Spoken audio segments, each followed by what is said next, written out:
I Overfit end of year post NeurIPS edition. We're here with our model ship hats, and I have an Orals flag, which I you absolutely stole that did from not some earn, poor but innocent just, author.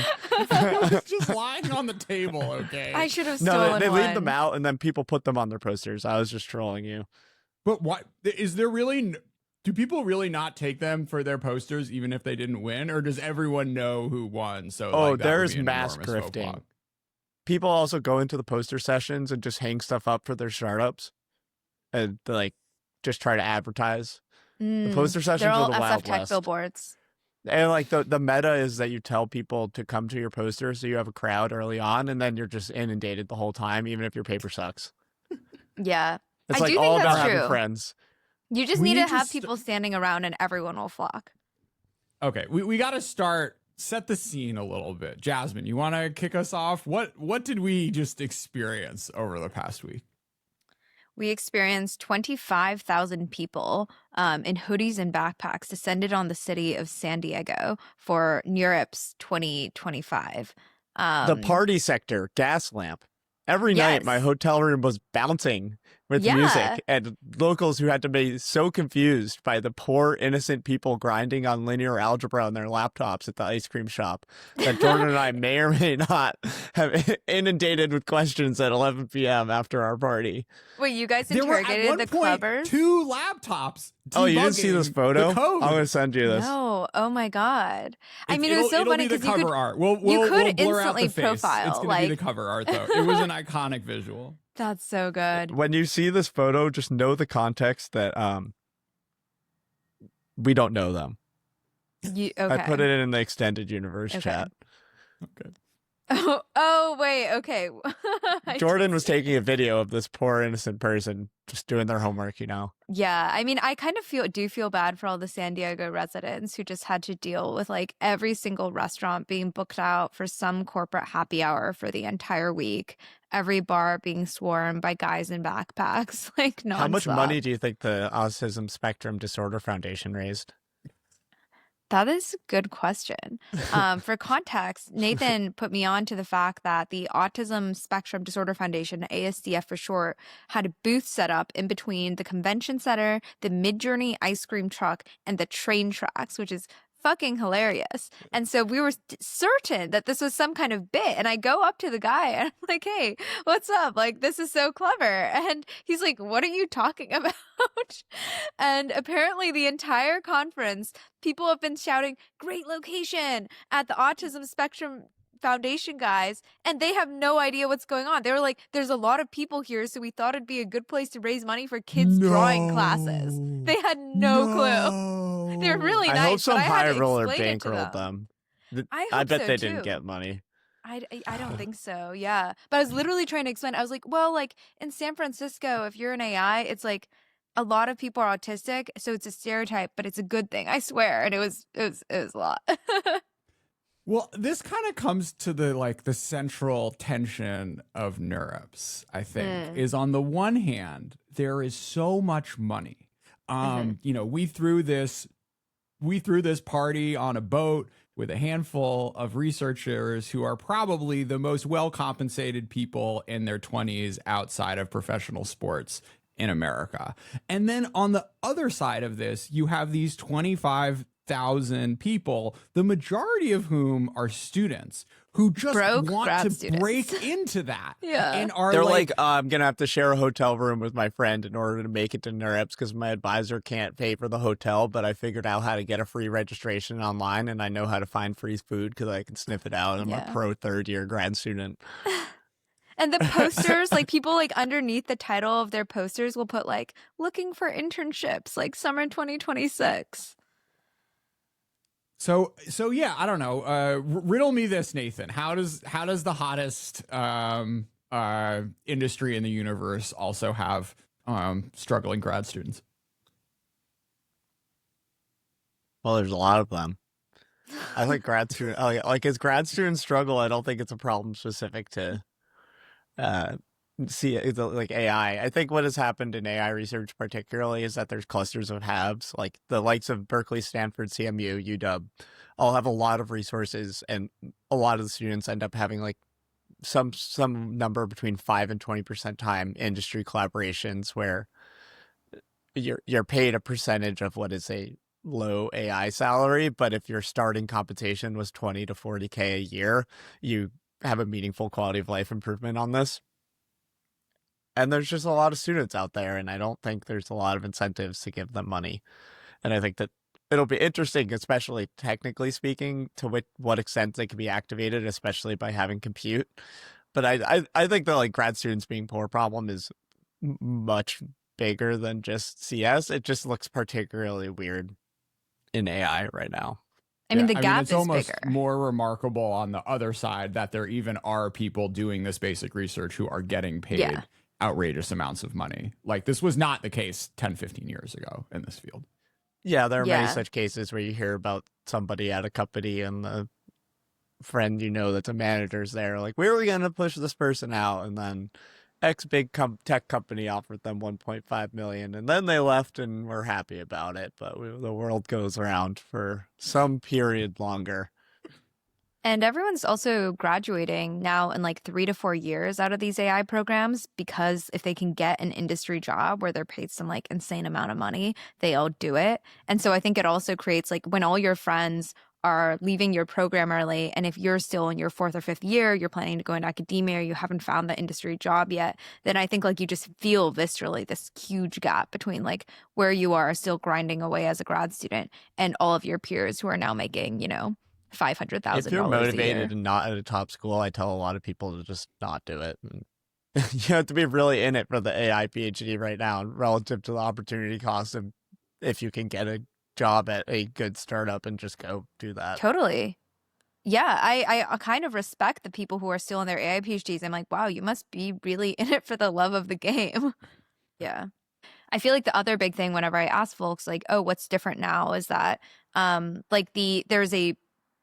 there's more polarization between academic research and like what the labs are doing, because the labs are also all closed off now, right? Like Google doesn't even publish anymore. They used to publish lots. There are very few like leading private frontier companies. The rule of thumb at Google is that if your things are good and they're going to get into Gemini, you can't publish it. Right. And so everything being published out of Google is bad. Actively smoke and mirrors, and like to the point where employees have internalized it to potentially feel like insult to their work. Or it's like very political to get papers out. And so some companies are like intern papers can always be published. So actually some intern papers have like insane alpha because it's like in their job contract that they can publish. It's a total mess. Wait, which companies are those? I don't know, Meta, Google. I don't know exactly the contracts. So if it's a intern paper out of like a big tech company, it might be real. But if it's not an intern paper, it's not. It's not the good stuff. It's never 100% because these processes are a huge slop fest, but directionally reasonable heuristic. Okay. Yeah. But yeah, there's just like this giant gulf between like the stuff that is being done in the open and where the frontier is. And like you kind of feel, again, this mild resentment, I think, radiating off some of the people that like, they're like, technically speaking, like on the other hand, at AI2, we talk to people and we're like, are we on the right track? And they're like, yes, you just have to grind it out. So most of the info to catch up and like know the core of what is going on is out there, but it's not put into one place. And then a lot of the work is like, it's just really hard to actually like get the small snippets from all the correct papers into one model. And I don't think there's that much. Like there's definitely some secret sauce, but I think it keeps constantly leaking because you have a secret sauce at OpenAI. You're going to want to fucking tell your friends about it. You feel cool. You're not that loyal. And the other thing is like, just as the cost of compute comes down, like the cost of experiments comes down as well. So like, what 2 years ago you would need $100,000 budget to do, you can now do with like 5 or 10 grand. And I don't know, maybe there's something else on the top end where like you really like more compute opens up more stuff. But it seems to me like there's a lot of interesting sort of like mid-cost experiments to be run. I've been saying this. and some academic groups get annoyed with me when I'm saying, oh, the academic compute will come. We're doing this huge build out. Like some of the older stuff will go to them. And I've had people get mad at me and they're like, we're not going to get that. There's some deep-setted heartness from how the whole academic institution has been assaulted. So, what? Because TBD. Oh, because they really still are that compute constrained, or yeah, and like in combined with how all of the attacks on immigration and funding, it's like people are not like my neutral position. I've said this where there's going to be compute coming and trickling down to them, but they're just very not sympathetic or seeing it yet. Yeah, right. I mean, it is a very different game. I've never heard so much. Yeah, Jordan, Jordan dancing was the surprise of everybody. This is what you look like. You had your AirPods in and the captain's hat, and you were tearing it up. This is how you can tell the class of NeurIPS of the NeurIPS dancing scene is that if I was getting compliments on my dancing, you knew the bar was real low. I do think that we probably on our model ship, shout out to boat sponsors, we can give them a shout out, right? We're not giving sponsors. We're not getting it. Jordan couldn't remember all the sponsors. But on our boat, I do think we collected like probably the most like life-loving collection of AI researchers out there. And even then, the sort of, I would say, like interpersonal energy was compared to like, I don't know, your average night out in New York City or San Diego, for that matter, like 1/10 the amount of interpersonal sparks. But I guess it's kind of like a interpersonal. When you say interpersonal Jordan, sparks, there was some touching. There was some consensual touching on the boat. Okay, that was interpersonal spark. We were not involved, but we witnessed it to a bit of a gasp and then acceptance. Right. Oh, well, God. Good, Okay. Yeah, I think that it was the only party I went to where anyone danced or like took shots or like anything like that. My expectations by Friday were actually pretty low. I didn't even think that people were going to, because everything else was like name tags on, like where do you work, like there's a case of White Claws that nobody's touched, and people are still talking about their research. So I feel like it was kind of an accomplishment just to get people out and moving. Jasmine, do you think this is like downstream of a Derek Thompson America Doesn't Party Anymore, or just like the fact that this was a professional gathering of nerds? I think it was mostly the professional gathering of People nerds. are in it for the alpha. People aren't in it for the fun. People Also, are trying to recruit. They're trying to yeah. get jobs, and they're trying to get alpha. No Yeah. interest in the fun. It's like if you're fun at a is the corporate happy sideshows. hour because you want a job there, or like you're trying to convince the person next to you to give you a job or give you alpha, you don't want to get super sloppy. I don't know. If a potential intern came up to me and was like, I'm so obsessed with AI too, let's take shots, they would definitely be noticed. I probably wouldn't do the shot with them, but it would be freaking hilarious. Sure. Yeah. What was the guest list strategy? How did you figure out who the most life-loving AI researchers were? Thank you to our ops team. No comment. Because I feel okay. I think that Magic. the party invite meta is like one of the most interesting things at NeurIPS. Like, there's a lot of like the I've giant done a few spreadsheet. events. Yeah. You invite people who don't suck, and a lot of people suck. That's general, and like you don't stray from that, and you don't just YOLO invite people. You just literally have to think about every single person that you invite, or make sure that they're worthwhile. And I think it's easier that we were the team of Substackers throwing a party, not a VC who like had to invite that founder they invested in because they're, part of the portfolio, even though this person may not be, have a spark in their eye from a non-AI coding perspective. But yeah, it was a good time. It was a good time. Yeah. I do think it's funny. And a couple people mentioned they were like, it is kind of crazy that this year is like, in some ways, like one of the biggest parties of this NeurIPS was hosted by 4 Substackers. Like, That's a top signal for the Can AI they write industry. NeurIPS unstacked and just give us a huge free promo for doing so? Oh, It's there good for have their to be more brand. scene reports published. Who is the guy that rates its horses is doing one. What? The guy who writes sources is doing one. He DM'd me on Twitter, and I just Oh, unabashedly shilled our own party. is that Alex Heath. Heath? He asked for the Okay. best party, and I was like, Yeah, but model ship. he And I didn't wrote go. a sentence about it, and I didn't say I hosted it. He didn't even go. Come on, man. These wannabes. Well, Honestly, like, Go Okay, ahead. so no disrespect to Cohere, but a little bit of disrespect to Cohere. So so we had a ship party where we sort of cruised all around for a few hours. There was another ship party brought to you by Unicorn Cohere. They threw it on USS Midway, which was a carrier that was commissioned in 1945. Conceptually, I thought this was like, this is one for me, right? You go up to the deck. It's kind of like the Intrepid if folks have gone there in the U.S. You see all the It's a boats, museum. all the different fighters from the mostly Cold War, I would say, a little bit of World War II, not some too many historic ones, but they were all lit up. So they had like Christmas lights on them, which I at first was going to be offended by, but then decided was cool. The problem was two problems. The problem one, it's this giant deck, right? It's like a football field long. They only got 200 or 300 people. It felt kind of empty. And then I was talking to the staff working there. I thought this was like a really special thing. And then they go, oh yeah, we have like 4 events a week. So It's a museum. You can rent them out.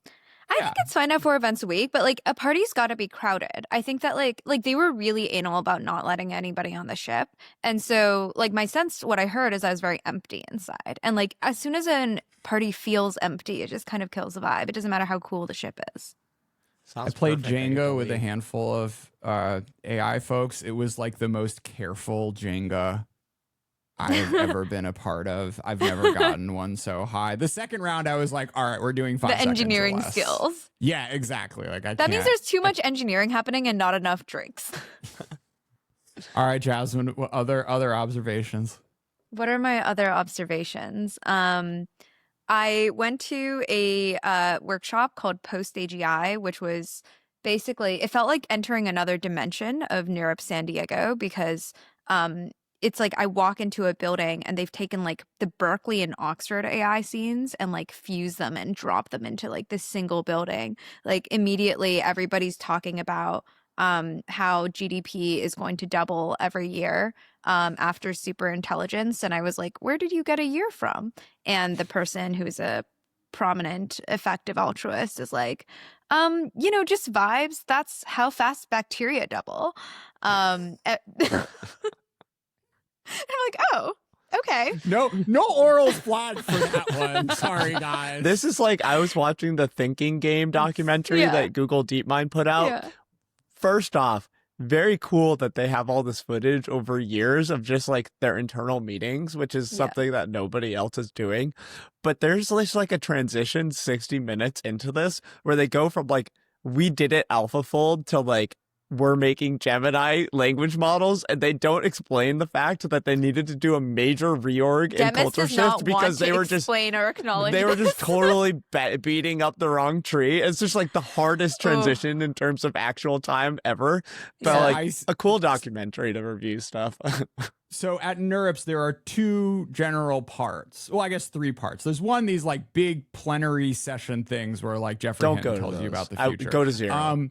Second, there are these poster sessions where there are hundreds and hundreds of posters of teams of grad students and researchers writing about their stuff. The third chunk is like a job fair, like CES, like exhibition. So I was wandering by the Google one, And I saw Jeff Dean giving a talk, and the way he gave the talk was very awkward. They had these like silent disco. Very disappointed by two things. One, well, someone asked him the like Gemini, the DeepMind Google Brain question of the reorg, and he's like, "Yeah, it's great. Everything is amazing. Like, I'm so glad that we did that." And then someone else asked him about what he thought about open source Chinese models. Oh, did you got the headphones? I didn't get the headphones on. I just gave up. Yeah, and then like he just had the most like PR diplomatic answer, and I was like, he's how paid did you know $100 that million there were a year? journalists who were going to talk about this on a podcast later? But he was very Jeff Dean is a disciplined. sweetheart, but the most PR trained person ever. I've got Like- better Jeff Dean content. We saw him at the end of his run at Blue Bottle about Oh. 6:30 a.m. every day in the gas lamp. Okay. Okay. He looked Did at you me ask and him he for his recognized times? me, but he obviously didn't want to chat, so he left. I was gonna You should have asked for his pace. What pace were they going? fast. Okay. Jeff Dean One of seems the people fast. on our ops team was running, and Jeff Dean ran past him, and he got dropped fast. Yeah. So Yeah. The AGI Chronicles by Kevin Roos will come out next fall. I've been working on it for like 8 months, and it will have the full story of the Google Brain DeepMind merger, etc., all related to drama. Wow, that sounds fun. That's like the Google version of the Karen Howe book. Yeah, we'll have OpenAI stuff, and with we'll have other the stuff. OpenAI Anthropic split as well. I think we got a lot of really good details on. I think there's a bunch of new stuff there in the OpenAI Anthropic split, and there's a bunch of new stuff on like Google DeepMind stuff, which I think will be good. Yeah, high drama. Nathan, what were the big research themes at NeurIPS? I know that the point of NeurIPS is the parties and not the research themes, but were there big research themes that we should know and care about? No, not this year. Damn Last it. year, everybody was obsessed with O1, and OpenAI was doing this big freaking hypey Yeah. And 12 Ilya did days his of pre-training 12 is over. days of OpenAI God AGI religion nonsense, and there was a lot of RL stuff, and everybody was hyping about the RL stuff. But this year, everybody's snarkily reusing the Ilya, the Age of Research moniker, which is pretty dumb when you hear grad students talking about it's the Age of Research, because it's actually the only research if you're training gigantic foundational models and you have vast swaths of compute to do the research that is relevant to pushing the frontier in a way. So we don't tell them that when the grad students are happy that it's the Age of Research, but that generally means that you can go to wherever in the poster session and find things that are reasonably interesting, which I find fun. So it's like kind of insufferable when everybody's only talking about one subject and has only one opinion on anything. So what stood out from the poster sessions? What was really interesting? I like Most of my posters. You can go ahead. If it took you that long, then you're gonna get the meme ones. Someone did like a training on whale voices. It was like a lot of whale voice interpretation, pushing the frontiers on that, and we can talk to the sperm whales. That's kind of cool. Nathan, what That do you is got? cool. There's some, like, I talk to people about RL stuff.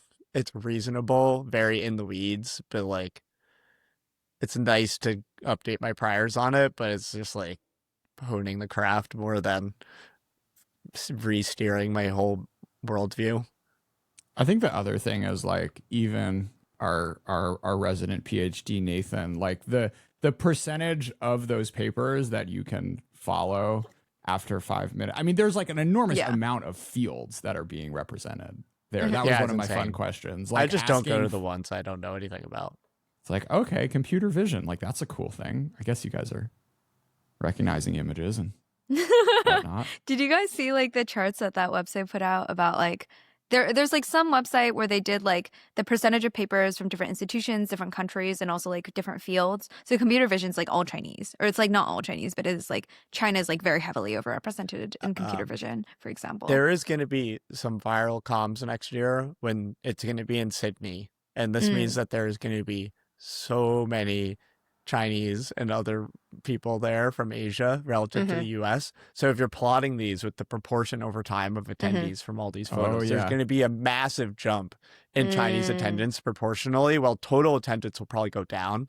And it Sydney might so be a far. whole policy situation. Like it might cause a DC freak out. There was a ton of folks from Chinese labs, folks from Max. I was surprised to see Kuaishou at the expo. I was like, even Kuaishou's out here. Kuaishou for a hot minute had the best video generation model in the world. Kling is where it's at. What is Kuaishou? Is that the people? Kuaishou is my former employer, Nathan.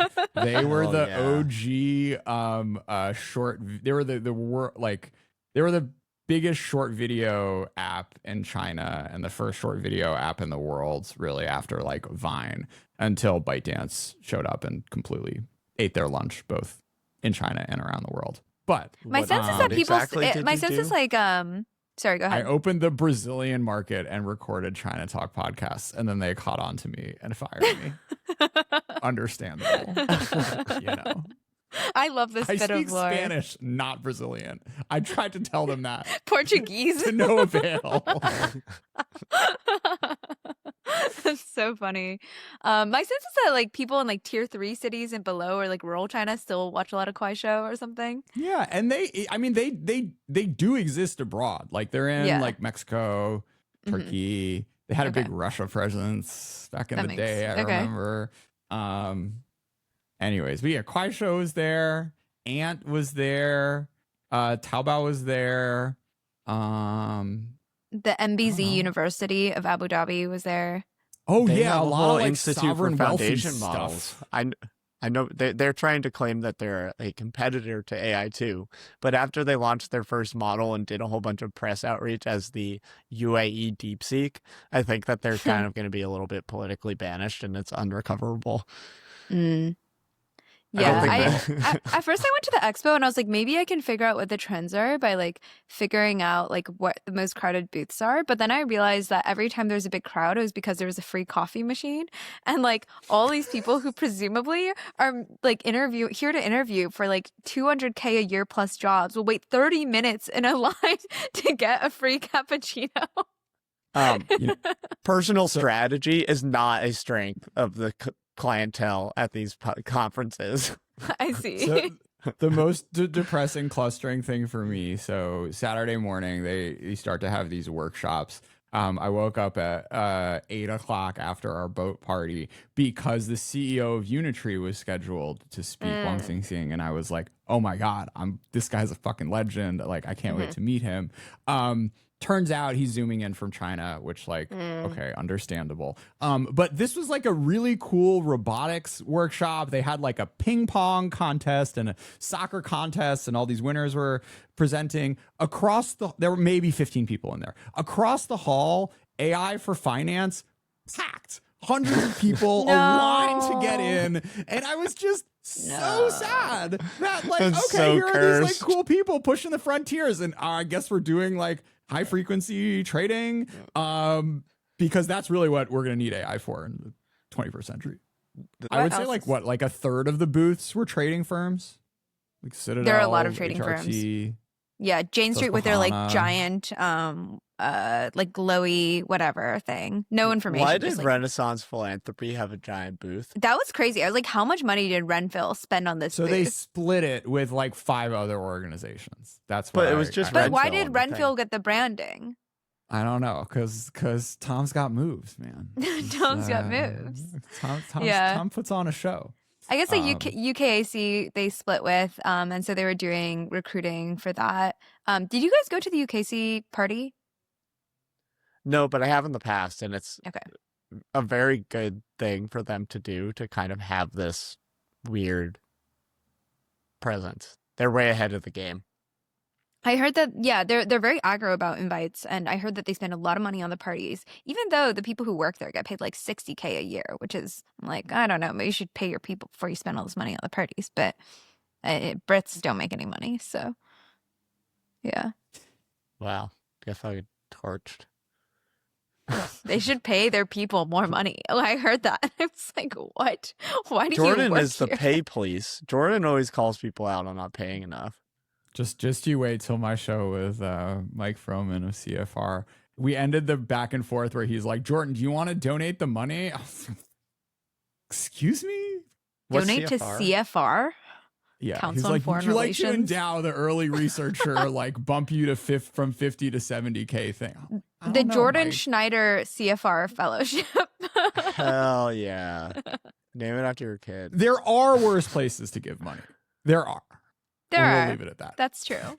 That's true. Tell me about the open source vibes, feelings at NeurIPS.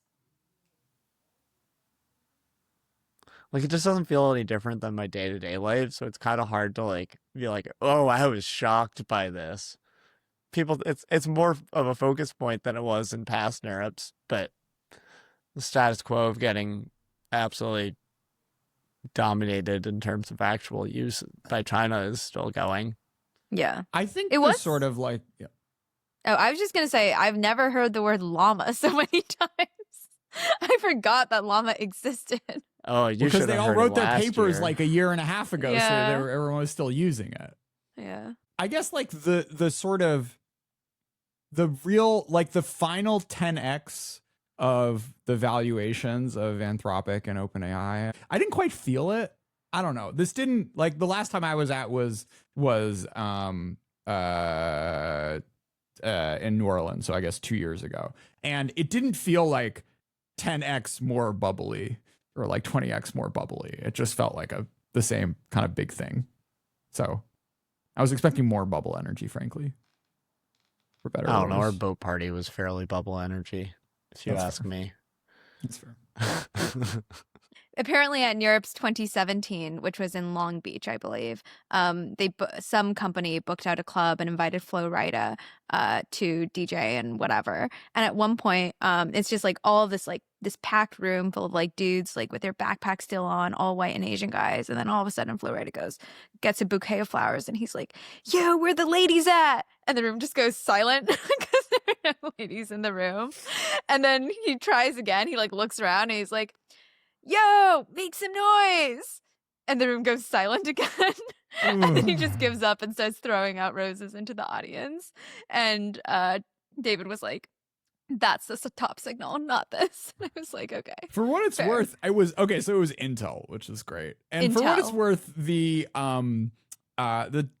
demographics, I don't think were that skewed. They weren't as bad as I expected this year. 65-35, 60-40 male female. This year? Wow, No way. that's crazy. Is that that what true? that's what it felt like to me? You think it was more 70-30?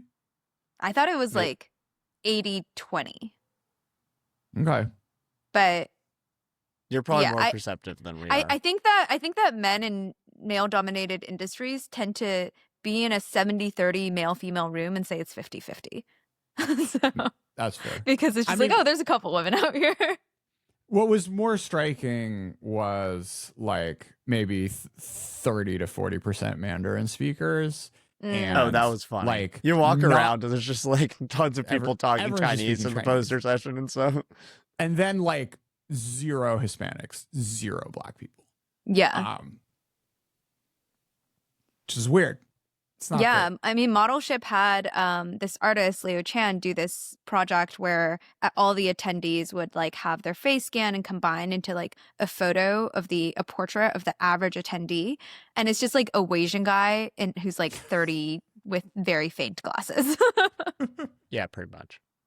which I think is very funny. And then my friend, her boyfriend is a Asian guy who fits this description, and they like sit next to each other. It's like, oh, it's the same guy. Like, It's interesting because like finance has changed. And if you look at the sort of like incoming, Goldman Sachs banking classes, like it is much more diverse yeah. than what you would see at NeurIPS or like the people winning, spotlight papers or whatever. I mean, like, I think the international component's a big part of it, right? Like, I don't think that people are coming straight from China into Goldman Sachs, whereas like even the US-based grad student population, not to mention all of the Chinese universities, are just like really skewed. Just like the global, what countries produce the most engineers is like super skewed. yeah. But like, I mean, is there anything structural like holding back Nigeria and Mexico and Argentina and Brazil from? I don't know. I met like 3 Brazilians. I guess they were light skinned, which is like not surprising. But I'm sure there are. I mean, I'm like, do they have money for compute? Do they like research universities are like also like a hard institution to like stand up in lots of ways, and then you take AI, like a research university with a great AI program and lots of like compute resources in particular, and it gets even harder. Even like India, which has like a lot of computer science talent, India does not natively have much of a AI scene. Like there's no like AI lab coming out of India, and you would think that because there's so much computer science talent, maybe they would, but it really is just the US and China, which is pretty crazy. That would be a good, someone should write this There essay. are I don't programs actually that know are trying enough. to do this. I can connect you with the person who would probably know the whole thing because he Mm-hmm. runs a whole program, which is like a workshop every year or two in South America to try to get more people into the AI education pipeline. And I'm Mhm. going to Quito, Ecuador in March to give a lecture at this. Oh, cool. So like fun. I can literally connect you with the person if you want Yeah. to know. And he I would mean, be the very AI happy to summit, talk. the AI summit next year is in India. It could be interesting to go to, but I don't, do these things still matter? I mean, I think like the Paris one mattered, but the next one's in India. So I was like, that could be interesting. See you there. We got a boat in India. Let me know how it goes, and I'm not gonna go. Okay. There's a price. If somebody's gonna change my life with the amount of money, I'll fly to India for a summit. Yeah, it's been a long fucking People year. are worried about OpenAI. And you think in a real way, or you think just in like a last few weeks way? People just think they're a little technically cooked right now. I think it's probably a bit overestimated, but there's probably some truth to it. They do a lot of turnover Mm-hmm. and chaos and just like serving their user base. Mm-hmm. Gemini and Anthropic seem like much more focused or like stable at this point. But like, I won't bet against them. They've historically been very skilled. Like, there's a Dylan Patel thing that he's saying like OpenAI hasn't had a successful pre-training run since. Yeah. And it's like, I'm skeptical. I don't know exactly what I've it heard means. that. I've been hearing that for a few months too. Dylan for what it's started worth. that. That's all Okay. downstream of Dylan. Okay. And it's like, I've there's asked probably people some at truth OpenAI to this it, but it's question. yeah, but it's like people always overstate the demise of these companies. Yeah, I Well, wouldn't say OpenAI that is they're supposedly screwed, but releasing it their is garlic interesting. model very soon, like this week. Yeah, Shallot Pete is a hilarious name for a model. There's garlic and there's Shallot Pete, so real allium energy. I mean, they're the only ones really trying to be a consumer company, which is also pretty interesting, like a consumer company. Gemini is like, pretty good. The Gemini Oh, app Gemini on your is phone good. is pretty good. But I like find it's, Gemini like, is not like a big consumer winner until they like integrate it into like Google and Gmail, you know? Like, and it kind I of did just see a tweet that they were going to run ads. yeah. We'll On see. Overfit? We could sell Overfit to Gemini. They would do it. But it's whether or not I'm going to pull on that string. I don't think that the Google Comms people will approve the content in Overfit. I think people are very ready to suck up to certain AI personalities and subsets of Now that You can now land that us we the have the Overfit best deal. NeurIPS party under That's our true. belt, okay? We're entering a whole new universe of potential branded opportunities. I mean, well, the thing with like OpenAI's demise is the only like demise talk has been around corporate governance stuff, right? With, Well, like, and the whole models. With the board. pre-training stuff, People like are like, all their the models models aren't as are, good. they feel bad. They're RL to hell. No, but like before the past month, have we had a cycle of OpenAI is losing it discourse since 2022? I do think like the past month is overrated a lot. Yeah. And I think it was also just because I think people didn't believe in Google until the past month is also a big thing. I feel like Anthropic was Some also people- always up there, but I'm long Alphabet. I'm a big Alphabet believer. People but- are also like Gemini was a great model, but not like it's not like the GPT-4 moment. Like Gemini No. 3 is good, and the benchmarks are a little crazy good. But people are like, the actual performance of the model isn't like as good as the crazy benchmarks. But it's more except like for Nano Google's Banana serious Pro, now. which is awesome. Nano the whole like Banana Pro Nano is very Banana good. thing, Google That's is a crushing consumer everybody winner. on, and I love it. It's great for like any silly little thing or photo editing.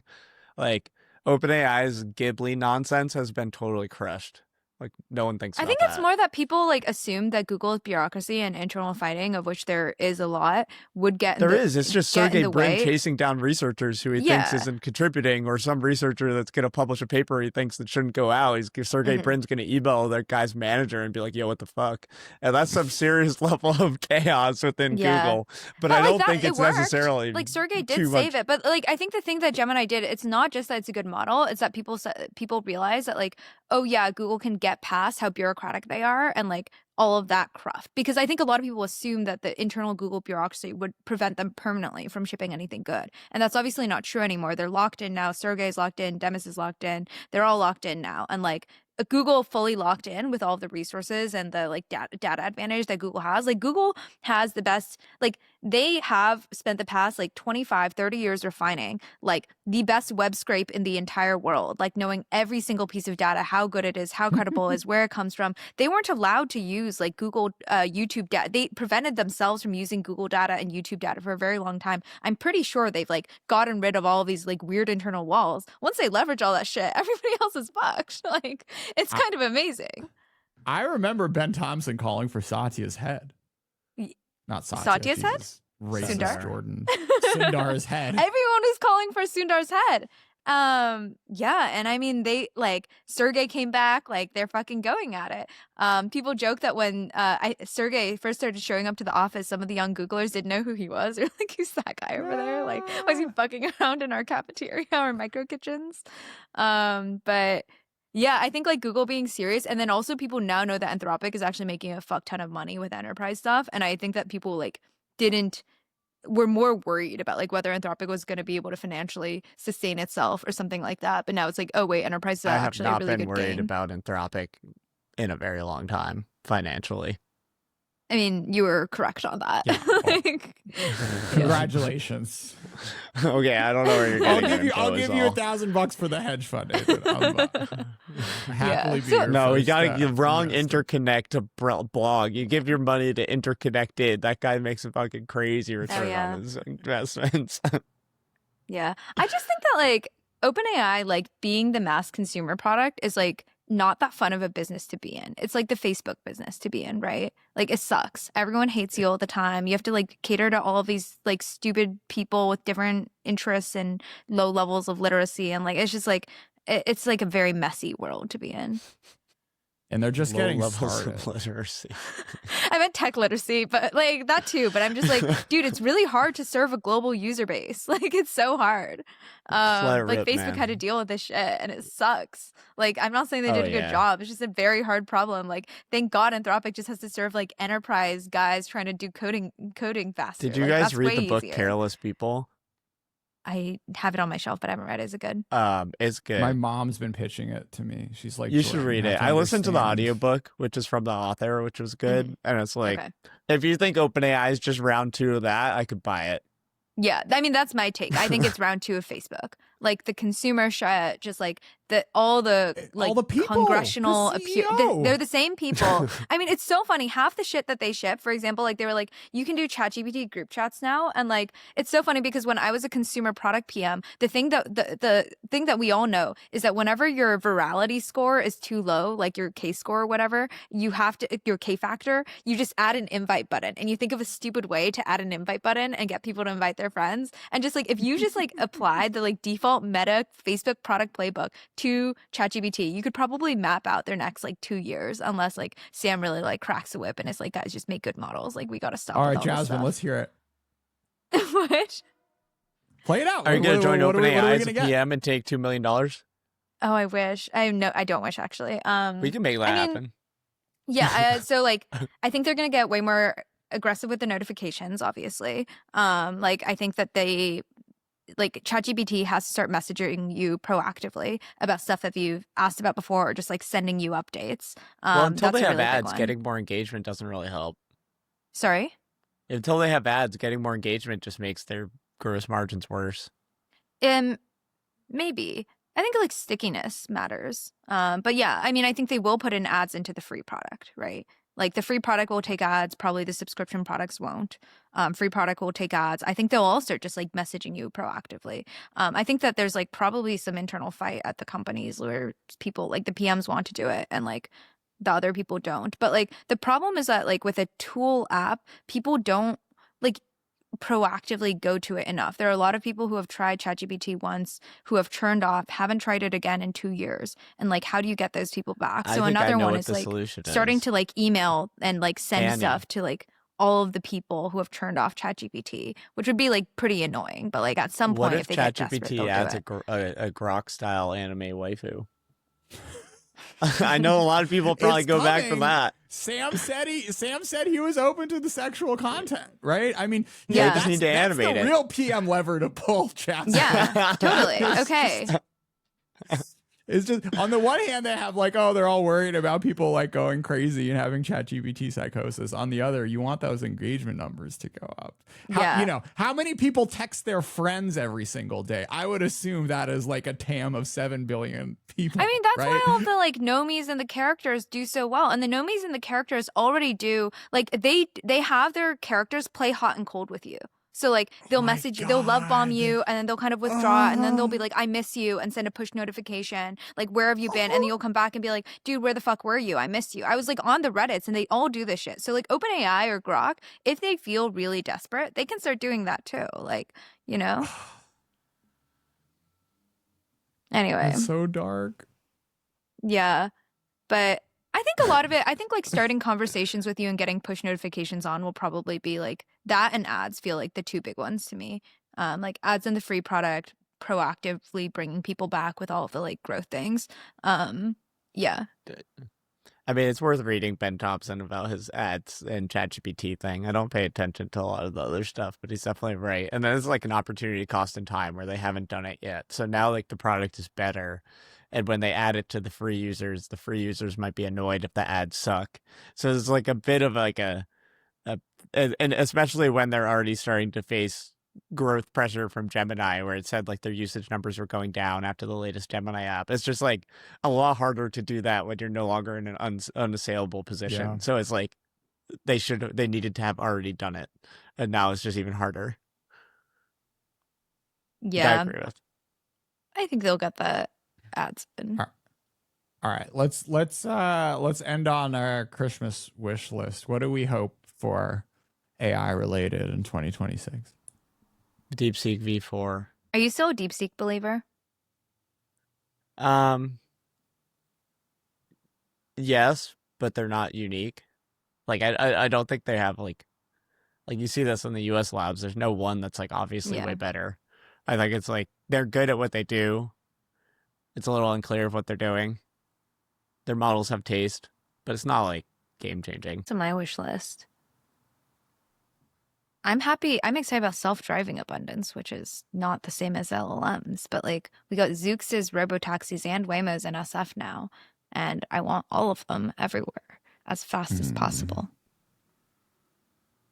Yeah, I'm in Ubers and I'm like, the fuck's going on here, man? Like, yeah, we need self-driving abundance, and like I think that there's something for AI to learn from like self-driving being a mostly a success story.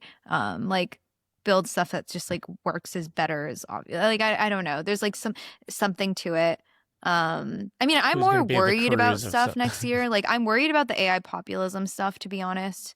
So like that's not really a wish list, but it's like the thing I'm watching is like AI populism, data center populism. Like, is this stuff gonna like get really nasty politically for a lot of people? Because like there is no like the pro AI contingent is very narrow and unsympathetic.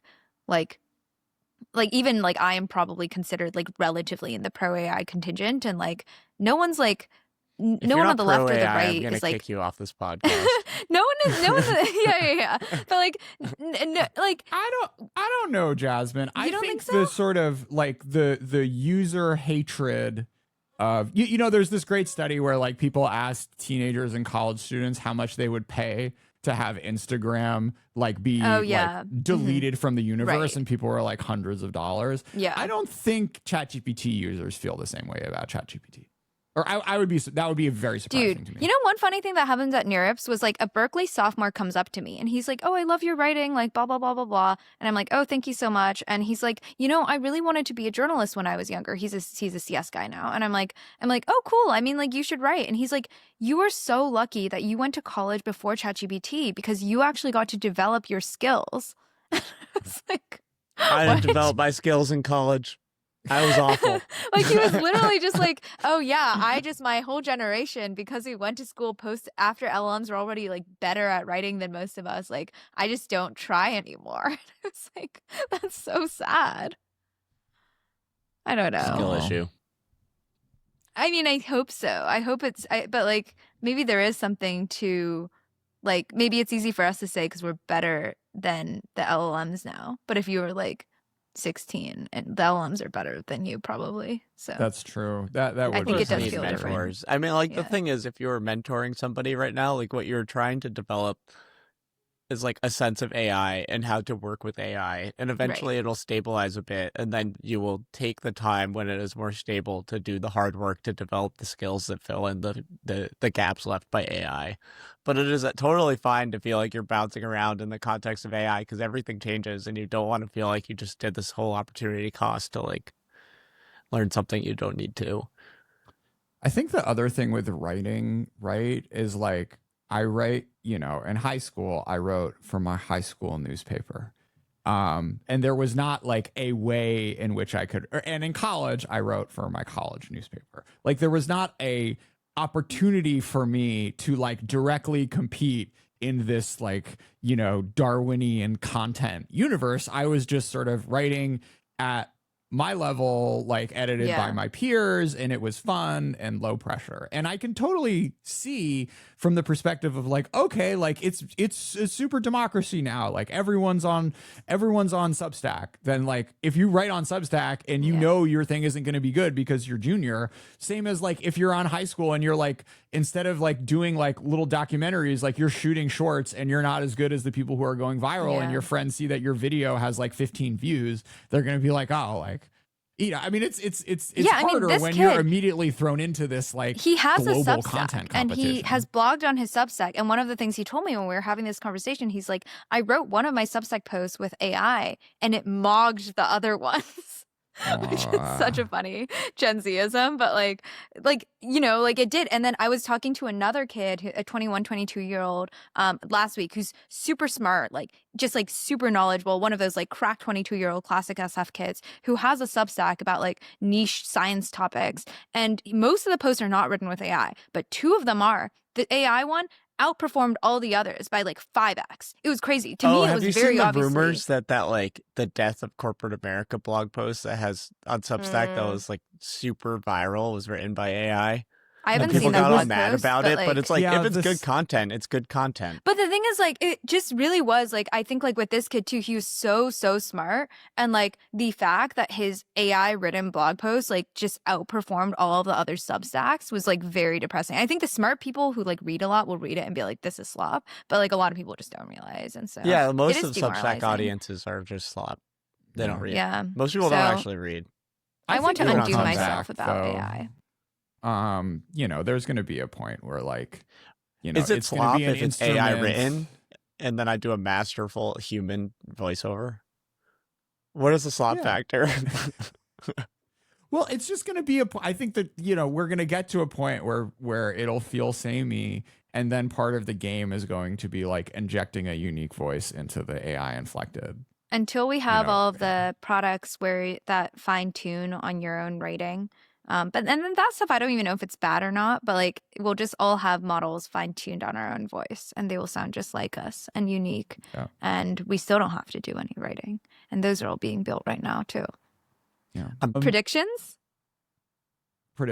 Oh, I didn't do my wish. My wish is just like fewer bigger stories, as opposed to, I feel like 2025 was a lot of like more less big stories. So that's my wish. Oh, my wish is that we all finally deplatform Eliezer Yudkowsky. I'm not like, he's just an entertainer. I don't think we need to be giving him like magazine profiles anymore. I don't think the book is good. I think we can find better people to rep AI safety. And I would like us all to stop talking about that man. That's my wish. Good luck with that. A girl can dream. I'm a hater, Okay. but I don't choose to hate that. I'm sure I think you have people you wish you could deplatform. Can we talk about Lex? Oh, Would you appreciate it? You seem not like a gonna nice hear it. guy. He I is a don't nice know. guy. He's just a guy. Yeah. Like, I've interacted with him a bunch of times at this point. And he is obviously like a very quirky nerd that got early to podcasting and got very big by doing something that was actually like fairly close to his personality. And he's still emotionally dealing with the fact that he's just like super famous and doesn't really know how to deal with it and wants to do nerd stuff and like balance that with like whatever other interests he has. And he's looking for a community again in Nerdland. Yeah, and like the quote unquote failures he has around Putin and like I guess like Kanye and the anti-Semitism stuff is like it seems to me like it comes from a base of like I just want everyone to get along. And like I'm sorry, but like maybe that's not the best thing to get along with everyone, especially if they're invading countries. But like yeah, the most predictable Jordan comment on Lex. But anyways, yeah, you seem like a nice guy. I wish him the best. yeah. He's getting back into research, right? That's what he's trying to do. I don't know the Okay. actual status. Like I don't talk to him a lot. It's like Yeah. he's a fan of the blog. You might listen to Overfit. All right. Happy New Year. Happy Happy New Year. holidays. Merry Christmas. Happy Hanukkah. We're still doing Kwanzaa. Shout out Kwanzaa to all the, single digit numbers of Kwanzaa celebrators at NeurIPS. We love you guys. Thanks for listening. It's been a fun year. Next know, year what else we'll we maybe want? even overfit more than once every 2 months. Okay. Yeah, we'll see TBD. about that. we got a I great almost didn't guest make it list for today. you next year. We've reached out to who we reached out so far to Charlie XCX. Grimes. We can get Lex on the pod. We should. Yeah, let's bring on Lex. Is he willing? I feel like Lex just needs a different format to be himself. Like it's kind of like a Martha Stewart thing where like you put him in a different like environment and all of a sudden she's just like roasting people and having the most fun of his life. Maybe this is what Lex needs is to start his new professional makeover. He just like vamps it up on Overfit. It's like we had a shit small about all his dinner where guests. we invited him, and it was a very good dinner. We were like, it was a very like in-depth conversation around like the AI alternative alt media ecosystem, and it was a good dinner. Okay. Like, very the normal. Wednesday dinner? Yeah, Yeah, that was fun. I liked it. Yeah. I was intimidated. I only said like 7 words to him. I don't know. I get scared around these famous people. I feel like I said Jordan, a good you're number famous of words. too. I mostly just shilled Substack like pretty aggressively, but I think it worked. Well wishes. Say well wishes to everyone. Well wishes. well wishes. I love the new AI generated songs. We're doing a podcast with Mini Max, and I'm going to make a Mini Max Cute. music outro.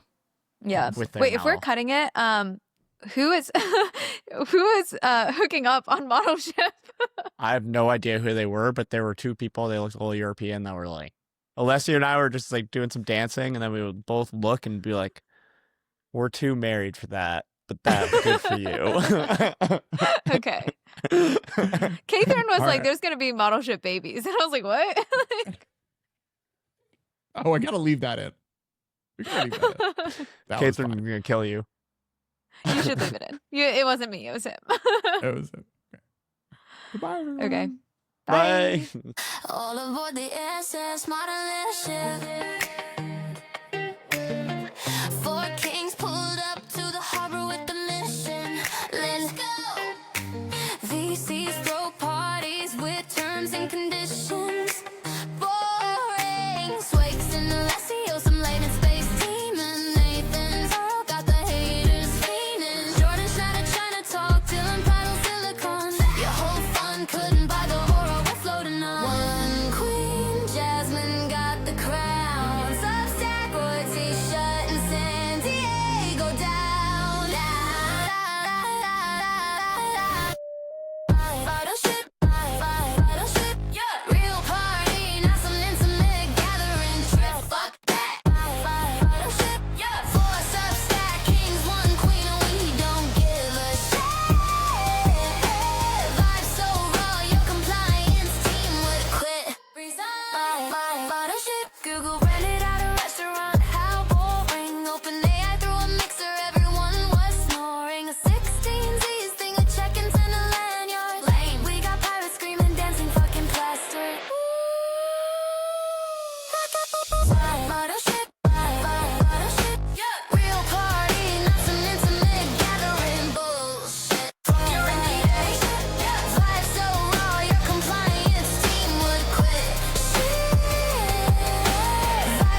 bubbles, living out the dream. Nathan's RLHF shuffle, optimal dance machine. Jordan's tearing up the floor like such Tennessee Lane. Swigs deploying karaoke bench on sea shanty. Ship it. He'll go out.